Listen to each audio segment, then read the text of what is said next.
Сега да видим какво не може ДТЗ в двупроводна инсталация.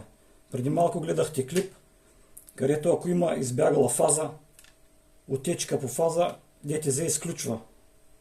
В нормална трипроводна инсталация, ако има отечка по нула, ДТЗ също изключва.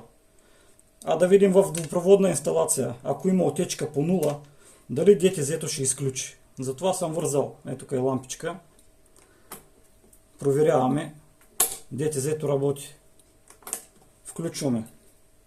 Първо да симулираме отечка по фаза. Ето. Същия нашия опит. Фаза, трети проводник, изключва. Повтаряме опита.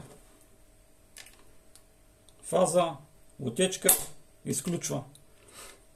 Нашия третия проводник е вързан преди ДТЗ. Всичко нормално.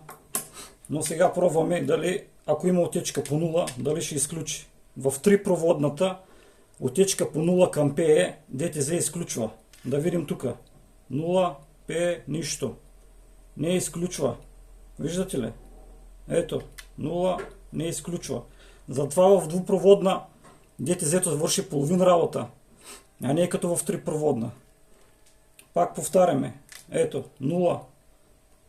Трети проводник. Няма. Ако имаше истински PE заземител, ще да изключи. А тук при двупроводна това нещо го нямаме.